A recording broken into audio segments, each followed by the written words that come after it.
Hi friends, പുതിയൊരു വീഡിയോയിലേക്ക് എല്ലാവർക്കും സ്വാഗതം.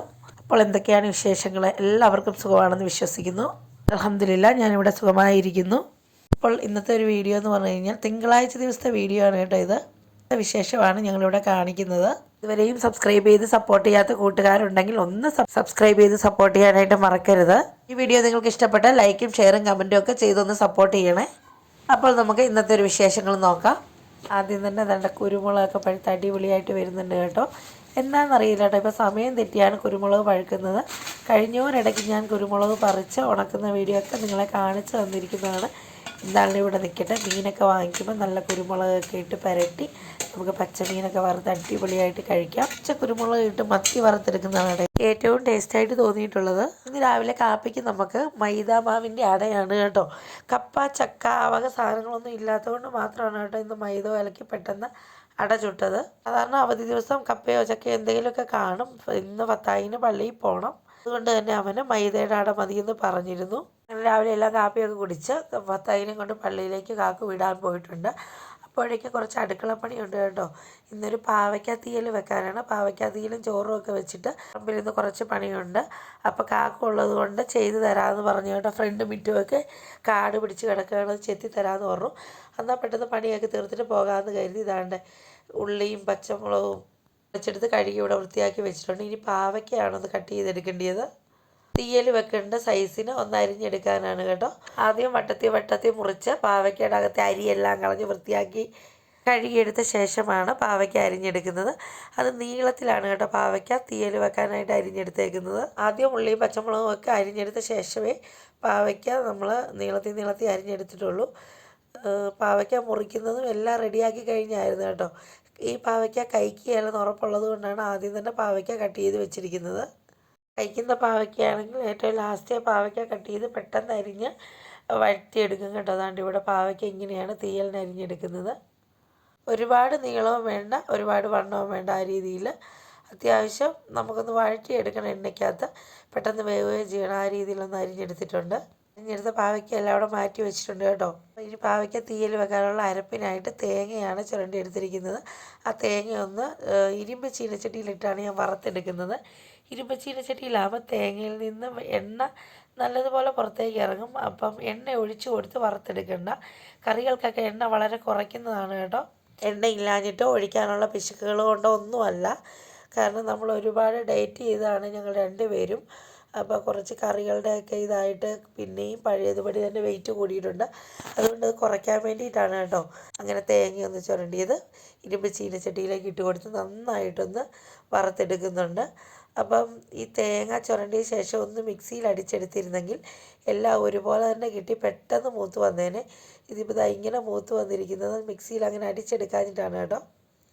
മാത്രമല്ല നമ്മൾ എണ്ണ ഒഴിച്ച് കൊടുക്കുന്നില്ലോ, അതുകൊണ്ടാണ് ഇങ്ങനെ കുറച്ച് ഭാഗം മൂത്ത് കുറച്ച് ഭാഗം വെള്ള കളറിലും കിടക്കുന്നത്. കുഴപ്പമില്ല, അരച്ച് വരുമ്പോൾ ശരിയായിക്കോളും. തേങ്ങയൊക്കെ അത്യാവശ്യം മൂത്ത് വന്നപ്പോഴത്തേക്കും അതിലേക്ക് മുളക് പൊടി, മല്ലിപ്പൊടി, മഞ്ഞൾപ്പൊടിയാണ് ഇട്ട് കൊടുക്കുന്നത്. നമ്മുടെ ആവശ്യത്തിനാണ് കേട്ടോ. എരിവൊക്കെ കൂടുതൽ വേണ്ടിയവർ കൂടുതൽ ഇട്ട് കൊടുക്കണം. ഞാനിവിടെ 1/2 ടേബിൾ സ്പൂൺ മുളക് പൊടി, 1 ടേബിൾ സ്പൂൺ മല്ലിപ്പൊടി, 1/2 ടീസ്പൂൺ മഞ്ഞൾപ്പൊടി എന്ന കണക്കിലാണ് എടുത്തിട്ട് കൊടുത്തേക്കുന്നത്.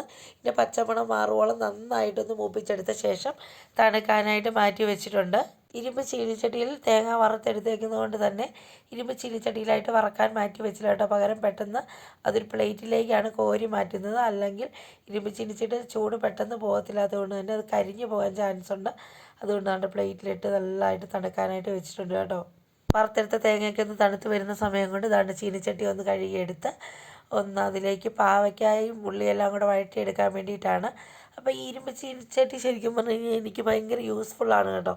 കാരണം ഞാനൊരു അപ്പം ചൂടാനായിട്ട് മേടിച്ചൊരു ചട്ടിയാണ്, പക്ഷേ ഇതിലാണ് എല്ലാം വെച്ചെടുക്കുന്നത്. നല്ല ടേസ്റ്റ് ആയതുകൊണ്ട് തന്നെ അപ്പം എനിക്ക് എല്ലാ കറികൾക്കും ഈ ചട്ടി തന്നെ വേണം. അപ്പോൾ അതുകൊണ്ട് ഞാൻ പറഞ്ഞില്ലേ, ഒരുപാട് എണ്ണ ഒഴിച്ച് കൊടുക്കുന്നില്ല, ആവശ്യത്തിന് എണ്ണ ഒഴിച്ച് കൊടുത്തൊന്ന് വഴറ്റിയെടുക്കുന്നുണ്ട്. എണ്ണ കുറയ്ക്കാൻ വേണ്ടിയിട്ടാണ് കേട്ടോ കുറച്ച് എണ്ണ ഒഴിച്ച് കൊടുക്കുന്നത്. 2-3 മിനിറ്റ് കൈയെടുക്കാതെ നല്ലതുപോലെ ഒന്ന് വഴറ്റിയെടുക്കുന്നുണ്ട്. നമ്മളിപ്പോൾ പാവയ്ക്കയ്ക്ക് ഉപ്പിടുന്നില്ല കേട്ടോ. ഒന്ന് വഴണ്ടി വന്നതിന് ശേഷം മാത്രമേ പാവയ്ക്കയ്ക്ക് ഞാൻ ഉപ്പിട്ട് കൊടുക്കാറുള്ളൂ. ഇതുകൊണ്ട് ഇവിടെ പാവയ്ക്കൊക്കെ വഴന്ന് വരുന്ന സമയം കൊണ്ട് നമുക്ക് ഉണക്കമീനും കൂടെ വറുത്തെടുക്കാറുണ്ട് കേട്ടോ. അതിന് വേണ്ടിയിട്ട് സ്റ്റൗവൊക്കെ ഒന്ന് കുറച്ച് ഒന്ന് വേവട്ടെ എന്ന് വിചാരിച്ച് തട്ടിപ്പൊത്തി അടച്ചു കൊടുക്കുന്നുണ്ട്. പാവയ്ക്ക ഒന്ന് വഴണ്ടി വരുന്ന സമയം കൊണ്ട് നമുക്ക് ഉണക്കമീൻ വറുത്തെടുക്കണമെന്ന് ഞാൻ പറഞ്ഞില്ല. അതിന് വേണ്ടിയിട്ട് ഉണക്കമീനൊക്കെ വെട്ടി തേച്ച് കഴുകി നല്ലതുപോലെ മുളക് പുരട്ടി വെച്ചിരിക്കുകയായിരുന്നു കേട്ടോ. അതൊന്ന് അപ്പുറം സ്റ്റൗവിലേക്ക് ചട്ടി വെച്ച് കൊടുത്തൊന്ന് ചൂടായി വന്നപ്പോഴത്തേക്കും പാം ഓയിലാണ് കേട്ടോ ഇന്ന് വറക്കാനായിട്ട് ഒഴിച്ചു കൊടുക്കുന്നത്. അപ്പം എണ്ണയൊക്കെ ഒന്ന് ചൂടായി വരുമ്പോഴേക്കും വേണം മീൻ കഷ്ണങ്ങൾ പറക്കിയിടാനായിട്ട്. ചൂടാവുന്ന ആ സമയം കൊണ്ട് താണ്ട പാവയ്ക്ക ഒന്ന് നല്ലതുപോലെ ഒന്ന് ഇളക്കി കൊടുക്കുന്നുണ്ട്. ശേഷവും തട്ടിപ്പൊത്തി അടച്ചു വെക്കുകയാണ് കേട്ടോ. അപ്പോൾ തന്നെ എണ്ണയൊക്കെ ഇവിടെ ചൂടായിട്ട് വന്നിട്ടുണ്ട്. മീൻ കഷ്ണങ്ങൾ ഓരോന്നായിട്ട് പെറുക്കിയിട്ട് കൊടുക്കുകയാണ് കേട്ടോ. ഉണക്ക കുട്ടനാണ്, അടിപൊളിയാണ് കേട്ടോ. പാവയ്ക്ക തീയലും ഉണക്കമീൻ വറുത്തതും ഒരച്ചാറും കൂടെ ഉണ്ട്. സൂപ്പർ പൊളിച്ചു. അപ്പം നല്ല കോമ്പിനേഷൻ അല്ലേ. 2-3 പ്ലേറ്റ് ചോറൊക്കെ അങ്ങനെ ഉണ്ണാമല്ലേ. ഇപ്പം ഡേറ്റ് നോക്കുന്നതുകൊണ്ട് 2-3 പ്ലേറ്റ് ചോറൊന്നും ഉണ്ണാൻ പറ്റത്തില്ല. ചോറൊക്കെ വളരെ കുറച്ചാണ് കേട്ടോ ഉണ്ണുന്നത്. അതാണ്ട് പാവയ്ക്ക അത്യാവശ്യം വഴണ്ടി വന്നിട്ടുണ്ട് കേട്ടോ. ഇനി ഇതിലേക്ക് നമ്മൾ ആവശ്യത്തിനുള്ള ഉപ്പ് ചേർത്ത് കൊടുക്കുന്നത്. കയ്പ്പുള്ള പാവയ്ക്കയിലാണ് കേട്ടോ ഏകദേശം വേവാറാകുമ്പോഴൊക്കെ ഉപ്പ് ചേർത്ത് കൊടുക്കുന്നത്. ഈ പാവയ്ക്കയ്ക്ക് അധികം കയ്പ്പില്ലെന്ന് കാണുമ്പോൾ തന്നെ അറിയാവുന്നതാണ്. മാത്രമല്ല ഇവിടെ സ്ഥിരം പച്ചപ്പാവയ്ക്ക വാങ്ങിക്കുന്നതാണ് കേട്ടോ. അതുകൊണ്ട് തന്നെ ഉപ്പ് നേരത്തെ ഇട്ട് കൊടുത്താലും കുഴപ്പമൊന്നുമില്ല. പാവയ്ക്ക ഇങ്ങനെ ആദ്യം ഉപ്പിട്ട് ശീലിച്ചുകൊണ്ട് അങ്ങനെ തന്നെ ഞാൻ ഇട്ട് കൊടുത്തേക്കുന്നത്. ഇനി ദാണ്ട് ഇവിടെ പാവയ്ക്കയൊക്കെ വഴണ്ട് നല്ല റെഡിയായിട്ട് വന്നിട്ടുണ്ട് കേട്ടോ തീയലിൻ്റെ പരുവത്തിന്. അരപ്പിൻ്റെ ചൂടൊക്കെ അറിയപ്പോൾ ഞാനൊന്ന് മിക്സിയുടെ ജാറിലേക്ക് ഇട്ട് അരച്ച് വെച്ചിരുന്നു. അതുകൊണ്ട് അതുകൂടി ഒന്ന് ഒഴിച്ച് കൊടുത്തിട്ടുണ്ട് കേട്ടോ. ഇനി അധികം വെള്ളം ഒഴിച്ചിരുന്നില്ല. അപ്പോൾ ആവശ്യത്തിന് വെള്ളം ഒഴിച്ചാൽ മതിയല്ലോ. ഈ ഇരുമ്പ് ചീനിച്ചട്ടിയിൽ പാവയ്ക്ക തീയിൽ വെച്ചെടുക്കുന്ന അടിപൊളി ടേസ്റ്റാണ് കേട്ടോ. ഒന്ന് ട്രൈ ചെയ്ത് നോക്കണം. നമുക്ക് ആവശ്യത്തിനുള്ള ചാറിനുള്ള വെള്ളമേ ഞാനിവിടെ ഒഴിച്ച് കൊടുത്തിട്ടുള്ളൂ കേട്ടോ. ചാറ് കൂടുതൽ വേണ്ടിയവർക്ക് വെള്ളം കുറച്ചുകൂടി ഒഴിച്ച് കൊടുത്താൽ മതി. പിന്നെ ഞാനിവിടെ പിഴിപുളി എടുത്ത് വെള്ളത്തിലിട്ടിരുന്നു, വാളംപുളി. അത് നന്നായിട്ടൊന്ന് ഞെരടിയ ശേഷം ആ തീയലിലേക്ക് ഒഴിച്ച് കൊടുക്കുകയാണ് കേട്ടോ. പാവയ്ക്ക, ഉള്ളി, കത്രിക്ക എന്നിവ പോലുള്ള എല്ലാ തീയലുകൾക്കും പുളി ഒഴിക്കും. അല്ലാത്തതിനൊക്കെ ഞാൻ പെരിഞ്ചീരകം വറുത്ത് ചേർക്കുകയാണ് കേട്ടോ ചെയ്യുന്നത്. പുളി ഇടാറില്ല. അങ്ങനെ പുളിയും കൂടെ പിഴിഞ്ഞൊഴിച്ച ശേഷം നന്നായിട്ടൊന്ന് മിക്സ് ചെയ്ത് ഇനി നന്നായിട്ടൊന്ന് തിളച്ച് വരണം കേട്ടോ. വല്ല വെട്ടി തിളയ്ക്കണമെന്നൊക്കെ പറയലേ.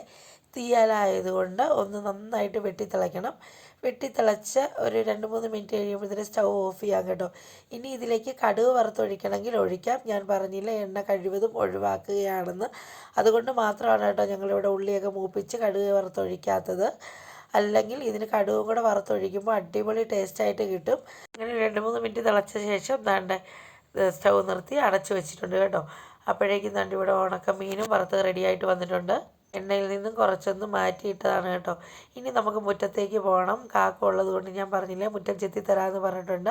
കാക്കുവിൻ്റെ ഒപ്പം നിൽക്കണം. അല്ലെങ്കിൽ കാക്കു കണ്ണിൽ കാണുന്ന എല്ലാം വെട്ടി മാറ്റി കളയും കേട്ടോ. ഞാൻ പല വീഡിയോകളിലും മുറ്റം ചെത്തുന്നതും പറമ്പ് ചെത്തുന്നതൊക്കെ ആയിട്ട് കാണിക്കുമ്പോഴത്തേന് ഓരോരുത്തർ സംശയമായിട്ടൊക്കെ ആയിട്ടാണെങ്കിലും കാണുന്നവരും വാട്സപ്പിലൊക്കെ എനിക്ക് മെസ്സേജ് വരാറുണ്ട്. അതെന്താ കാക്കു മുറ്റമൊന്നും ചെത്തി തരികയില്ലെന്ന്.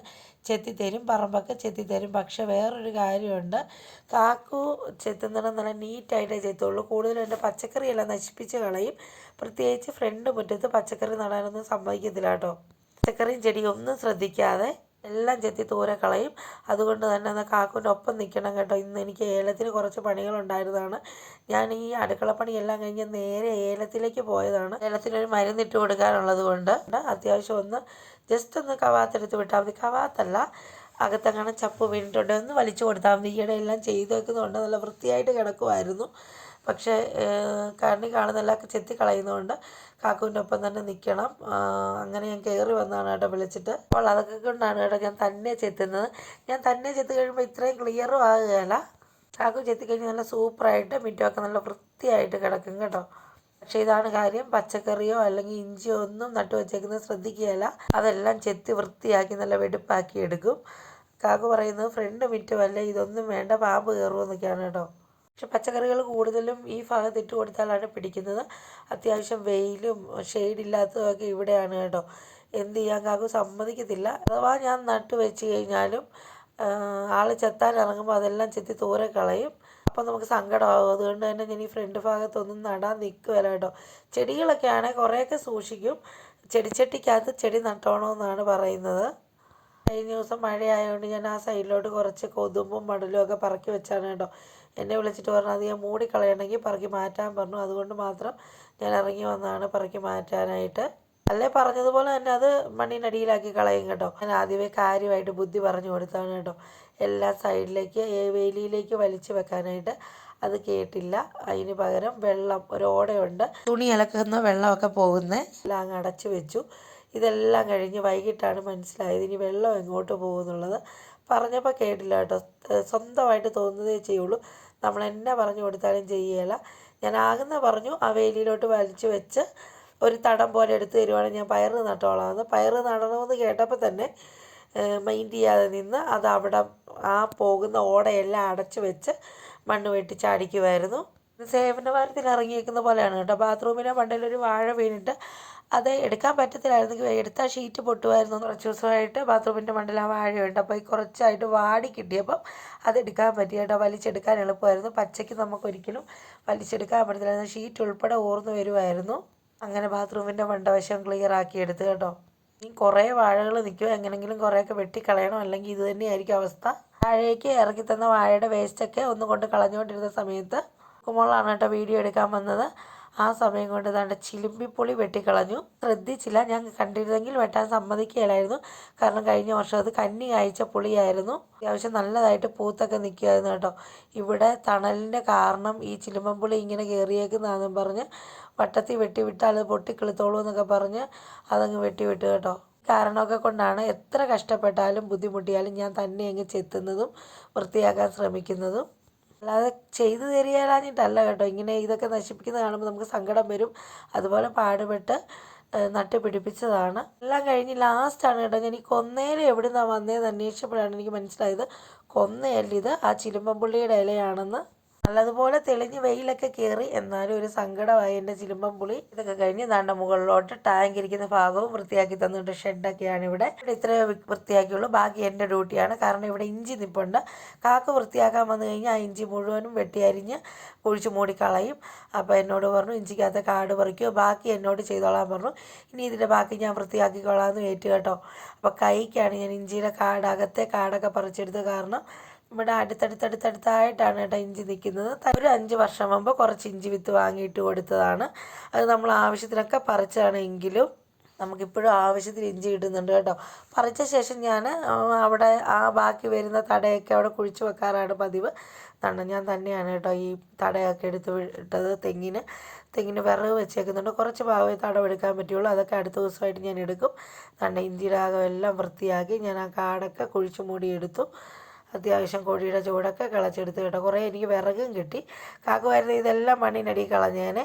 വേലിയും വെട്ടി ഞാൻ വൃത്തിയാക്കി എടുത്തിട്ടുണ്ട്. എല്ലാം കഴിഞ്ഞ് ഉച്ച കഴിഞ്ഞ് ഏലത്തിൻ്റെ ബാക്കി പണിയും കൂടെ ചെയ്തിരുന്നു കേട്ടോ. എല്ലാം ഒരു വീഡിയോയിൽ കൊള്ളത്തില്ലാത്തതുകൊണ്ട് ഇതിൻ്റെ ബാക്കി വീഡിയോ അടുത്ത ദിവസം ഞാൻ കാണിക്കാം. നമ്മുടെ പറങ്കി മാവേന്ന് കുറച്ച് പറങ്ങാണ്ടികൾ നമ്മൾ പറക്കി സൂക്ഷിച്ച് വെച്ചിരുന്നു. അതൊന്ന് ഉണക്കി എടുത്തിട്ടുണ്ട് കേട്ടോ. അടുപ്പിൻ്റെ പാതകത്തെ ഇട്ട് ഞാൻ ഉണക്കി എടുത്തിരുന്നത്. അപ്പം നമുക്കതൊന്ന് ചുട്ടെടുക്കാമെന്ന് വിചാരിച്ചു. ചുട്ടെടുത്താണ്. പക്ഷേ ഇതിൻ്റെ പരുവം അറിയത്തില്ലാത്തതുകൊണ്ട് സത്യം പറഞ്ഞാൽ ഇത് കരിഞ്ഞു പോയിട്ടുണ്ട്. വളരെ കുറച്ച് മാത്രമേ കിട്ടിയുള്ളൂ കേട്ടോ. ബാക്കി എല്ലാം കരിഞ്ഞു പോയി. അങ്ങനെ കിട്ടിയതൊക്കെ ദാണ്ട തല്ലിപ്പൊട്ടിച്ചെടുത്തിട്ടുണ്ട് കേട്ടോ.